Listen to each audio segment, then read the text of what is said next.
So hello friends, welcome. So start with Nifty and bank Nifty analysis. तो हम इस week का analysis start करते हैं। तो सबसे पहले हम देखते हैं निफ्टी। सो निफ्टी में अगर डेली टाइम फ्रेम पे आप देखते हैं तो ये जो रेक्टेंगल पैटर्न था इसका ब्रेकआउट बैक टू बैक अच्छे कैंडल्स आए थे। फिर इसके बाद जो फ्राइडे का कैंडल था वो थोड़ा बेरिश था। ठीक है, तो इस हिसाब से ये कन्फर्मेशन नहीं होता है यहाँ पे कि मार्केट ऊपर जाएगा या नीचे। तो हमें और थोड़ा सा इंतज़ार करना पड़ेगा क्योंकि ग्लोबल मार्केट कंसर्न अभी भी बने ही हुए हैं। ठीक है, सो अगर हम 1 आवर पे भी एनालिसिस करते हैं निफ्टी का तो ये ब्रेकआउट कैंडल था इस पैटर्न का।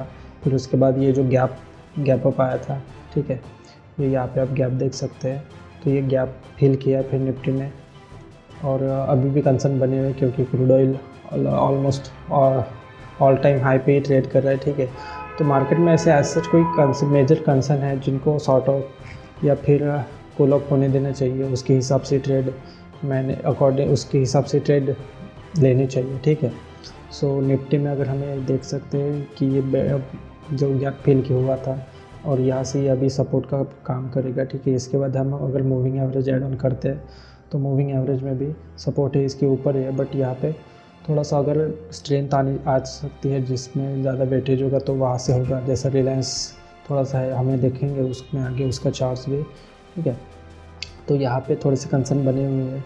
फिर इसके बाद और अगर एनालिसिस करते हैं बैंक निफ्टी का, सो बैंक निफ्टी में भी जैसे कि जो कुछ मेजर स्टॉक्स हैं उनमें भी थोड़ा बहुत स्ट्रेंथ आ रहा था, बट उतना भी नहीं है क्योंकि crude oil all time high पे है, उसको कूल ऑफ होने देना पड़ेगा। ठीक है, सो बैंक निफ्टी में अगर हम देखते हैं तो ये देखिए कि रेक्टेंगल पैटर्न का ब्रेकआउट अच्छे से सेक्टर ने रैली दी थे, बट ये जो कैंडल है ये उतनी कन्विंसिंग नहीं है क्योंकि यहाँ से ये थोड़ा बेयरिश साइन दिखाई दे रहा है। तो हमें मंडे को देखना पड़ेगा कैसा निफ्टी या बैंक निफ्टी ओपन होते हैं या फिर कैसा क्लोजिंग होता है मंडे का। उस पर काफ़ी कुछ डिपेंड करता है कि यहाँ से कैसा निफ्टी का डायरेक्शन हो सकता है, और उसके अकॉर्डिंग ही हमें ट्रेड्स मैनेज करनी पड़ेगी।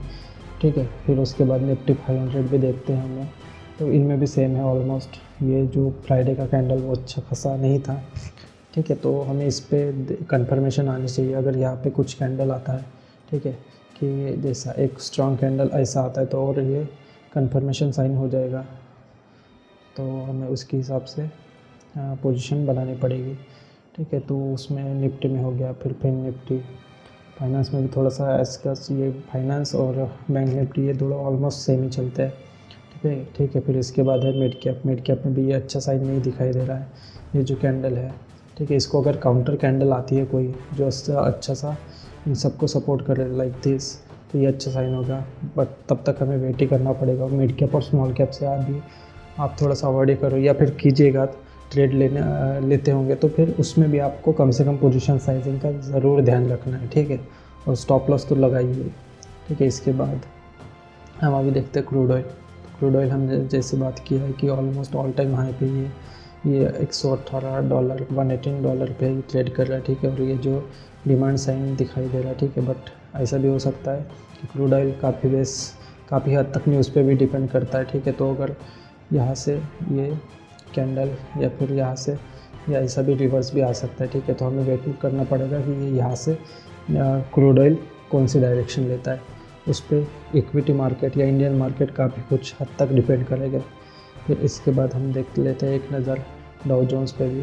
तो डाउ जोन्स में भी काफ़ी कुछ दिनों से स्ट्रेंथ दिखाई दे रही है, जैसे कि ये रिकवरी आई थी, यहाँ से अच्छा डिमांड और ये अच्छे खासा यहाँ पे रैली है, बट यहाँ पे भी अभी कुछ डिसाइड होगा, या फिर ये अगर यहाँ से ऊपर जाते हैं तो ऑब्वियस है कि इंडियन मार्केट को भी काफ़ी कुछ सपोर्ट मिलेगा।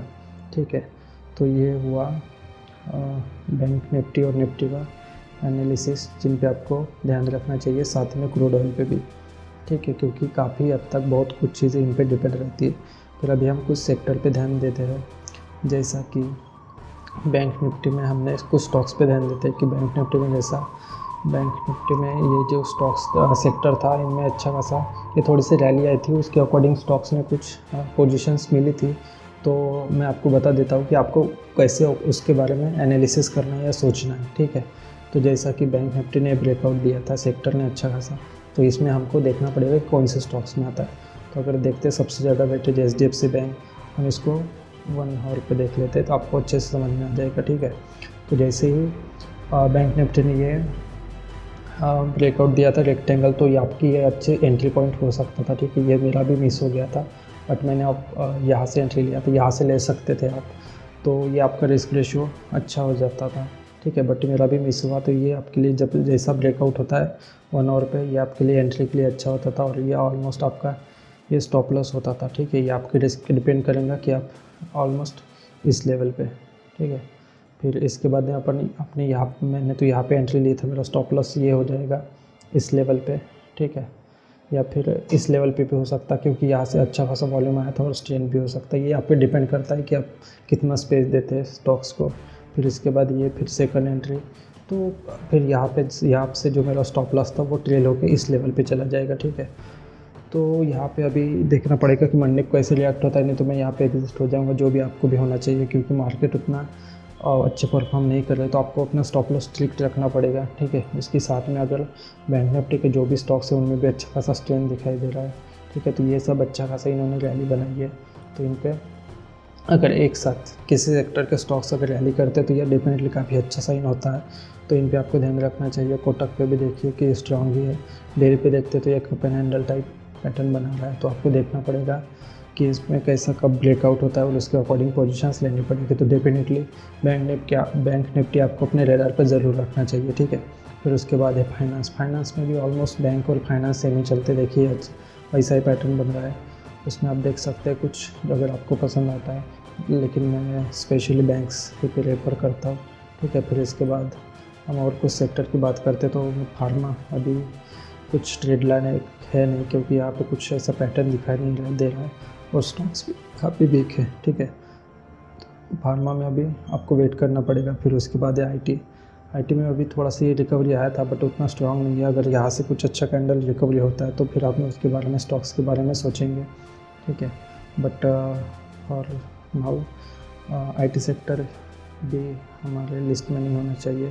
फिर उसके बाद है ऑटो में थोड़ा सा आप देख लीजिए कि जैसे ये अच्छा खासा यहाँ से रिकवरी आया था, ठीक है, पर अच्छा खासा रैली आया था, बट ये रैली के बाद अभी स्टॉक्स एक ही रेंज में या थोड़ा सा ये कर रहा है, तो ये थोड़ा सा रेस्ट लेता है, या फिर देखना पड़ेगा कि यहाँ से कैसा यहाँ पे एक रेंज जोन बन के जैसा ये कैसा प्ले आउट होता है, उसके अकॉर्डिंग हमें पोजीशन मैनेज करनी पड़ेगी। बट डेफिनेटली ऑटो सेक्टर आपको अपनी लिस्ट में रखना पड़ेगा, उसके बाद में उसके सेक्टर स्टॉक्स को भी रखना पड़ेगा, ठीक है। फिर उसके बाद एनर्जी सेक्टर में भी सिर्फ रिलायंस ऐसा स्टॉक्स है जो स्ट्रेंथ दिखाई दे रहा है। तो अगर हम इसको 1 आवर पे एनालिसिस करते हैं तो देखिए ये डेफिनेटली इस रेंज के बाहर आया था, ये एंट्री पॉइंट होता था, ये आपका स्टॉप लॉस होता था, यहाँ से अच्छी रैली, फिर आपने ये स्टॉप लॉस यहाँ से ट्रेल करके इधर भी कर सकते हैं, ठीक है। तो अभी ये कुछ चीज़ें और ध्यान में रखना पड़ेगा आपको, ठीक है। तो और उसके बाद तो कोई ऐसे एनर्जी में कोई स्टॉक्स नहीं है जो कि आप उतना ध्यान रख सके, ठीक है। बट आप रिलायंस पे ज़रूर ध्यान रखिएगा, ठीक है। यहाँ पे रिलायंस कूल ऑफ हो गया, उनको और एक एंट्री का, या फिर ओवरऑल मार्केट अच्छा रहा तो और अच्छे लेवल से अच्छे टारगेट क्या मिल सकता है, ठीक है। इसके बाद है मेटल, तो मेटल में भी ऐसा कुछ स्ट्रॉन्ग साइन है नहीं, ठीक है।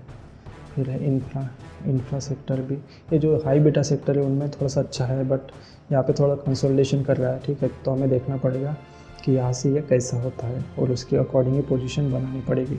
अभी आप top to bottom approach follow कर सकते हैं, अगर आपको ट्रेड्स मिलते तो भाई ये अच्छा साइन हो जाएगा और ट्रेड लेने के लिए। फिर कोई सेक्टर ऐसे है नहीं जो उतना स्ट्रांग है। अभी हम कुछ स्मॉल कैप मिड कैप जो आपको नॉलेज पर्पज़ के लिए ध्यान रखना चाहिए, ठीक है। अगर आप बिगिनर है तो आप प्रेफर कीजिए लार्ज कैप स्टॉक, बट हम जब से वीडियो स्टार्ट किए थे कुछ हफ्तों पहले तो हमने कुछ स्टॉक्स का मेंशन किया था, उनका परफॉर्मेंस देख लेते हैं। तो हमने बहुत पहले को हमने स्टार्टिंग के वीडियो में डिस्कस किए थे कि रेमंड में हमने कहा था मैं स्पेशली ऐसे स्टॉक्स पे ज़्यादा प्रेफर करते हैं जिनमें अच्छा खासा वॉल्यूम हो, ठीक है। तो हम रेमंड सिलेक्ट किए तो रेमंड में देखिए अच्छा खासा वॉल्यूम आता है, और आने के बाद अभी स्टॉक्स ऑलमोस्ट यहाँ से आपको अच्छा खासा रिटर्न दिया है, ठीक है। तो अगर हम थोड़ा सा स्टॉक्स का एनालिसिस या फिर रिटर्न देखते तो हम अपने इस लेवल पे अगर बाय किए होते तो आपको ये 38% ऑलमोस्ट 40% का रिटर्न मिल गया रहता, ठीक है। तो इसलिए गोल्डन का बहुत बड़ा इंपॉर्टेंस होता है। साथ ही में दीपक फर्टिलाइज़र और एक बात जो आपको ध्यान रखनी है, ऐसा नहीं कि ये स्टॉक्स अभी इतने ऊपर गए तो आपको इनको चेस करना है या बाय करना है, ठीक है। ये थोड़ा मिस्टेक हो जाएगा, ठीक है, क्योंकि यहाँ से रिस्क रेशो बहुत भी होता है। तो इसलिए आप इनको अभी मत कीजिए, थोड़ा कूल ऑफ होने दीजिए और उसके बाद ही इन स्टॉक्स पे ध्यान रखिएगा, ठीक है। फिर उसके बाद है दीपक फर्टिलाइज़र, क्योंकि अभी ऐसा भी होता है कि मानसून सेक्टर आता है, मानसून सीज़न आता है, तो मानसून सीज़न में फर्टिलाइज़र सेक्टर में अच्छी खासी रैली आती है। बट अभी थोड़ा सा ग्लोबल मार्केट टेंशन में, तो अभी देखना पड़ेगा कि यहाँ पे कैसा रैली आता है या फिर स्ट्रेंथ आता है, ठीक है।